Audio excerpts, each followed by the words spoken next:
Welcome to Wednesday, September 29th, 2021. Thanks for listening and watching the Day Weather Podcast. Well, today's weather song is from the Byrds. There is a season to turn. I thought of this song when I stepped outside and felt the cool, moist air this morning. A good song for the changing seasons. Now, what we're going to see is much colder weather with showers across the region today. Showers are going to persist in the southern areas into Friday and Saturday. When I mean the southern areas, I'm talking about Arizona, Colorado, parts of Kansas, Oklahoma, Texas. Those areas are going to keep unsettled, showery weather through Friday and Saturday, while after today's showers, a cool, dry trend in the central and northern areas. That would be Wyoming, Montana, parts of the Pacific Northwest, and Northern Plains. Another nice weekend coming up. If you did not get out last weekend to take advantage of the fall colors, you've got another nice weekend coming up for that. Mid-October weather pattern change is still on the table.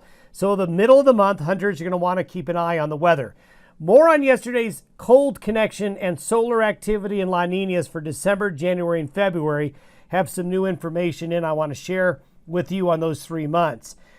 Great photos continue to come on in. This is from the Graybull River in northern Wyoming. Look at the moon up there just above the ridge line and the fishermen on the river. Just spectacular. Another shot there from the Graybull River. From Bear Trap Meadow up around the Casper Mountain area. Couple of great shots there. Now here's the first one we have with wildlife from it looks like a trail cam, Jackson County, Colorado. Nice shot there in the mule deer and the changing colors. And then another aerial photo. This is 2 days in a row. We've got aerial photos near Walden and Encampment. Just spectacular views from the air in northern Colorado and southern Wyoming with those colors. Here's today's satellite photo. You can see the trough of low pressure that is right around parts of the central and northern Rockies right now. This system merging with that front that came in from the northwest. As we go forward, we're going to see this system slide off to the east with another system, one here in Southern California, wanting to drift towards the desert southwest, and that's going to start getting showers going again later this week down in the Four Corners southwest areas of the United States. You can see today's trough coming on in from the west. This is ushering in the cooler, unsettled weather. And these are temperatures relative to average today. You can see that a lot of areas are going 10 to 20 degrees below average with temperatures as that colder air spreads in. This is what moisture looks like through Saturday. You can see in the middle part of the nation a nice swath of significant rain. This is great news for some of those areas that really need it, and more rain for New Mexico and parts of Colorado, Arizona, where they continue to really need that rainfall.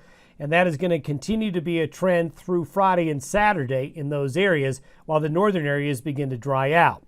Now, this is what the upper level pattern looks like for the weekend. Kind of innocuous, really. A west to east flow, but one from the northern Pacific into the region. That's going to keep temperatures moderate, mild, certainly not hot. There's no desert connection. And there's enough instability for a few showers here and there. But all in all, this looks like a very typical first weekend of October weather-wise. Towards the middle of October, this is the change we've been talking about.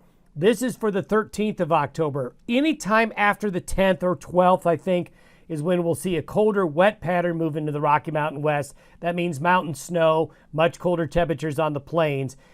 A lot of details to sort out, but we continue to see that. We continue to see that pattern change mid-month, and we'll keep an eye on it for you going forward.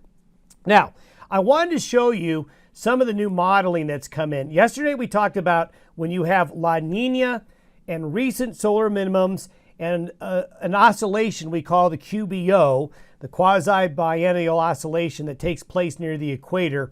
When those three things line up, you tend to have colder early winter seasons. And we're seeing it in the modeling now. One thing that we do here at Day Weather is we do a lot of analog forecasting, which is take a historical perspective in the weather and see if the history repeats itself. And when the modeling starts to match what has happened historically in similar situations, your confidence goes up. I'm going to show you temperature forecast for October. October looks pretty warm for most of the central and parts of the western United States, some coolness moving into the Pacific Northwest. But look what happens after a relatively mild October. November starts to build cold over southern and southwest areas of Canada, parts of the northern Rockies and northern plains, and then look what happens in December. You see that green? Well, that is setting the stage for some colder than average conditions as we get into December, January, and February.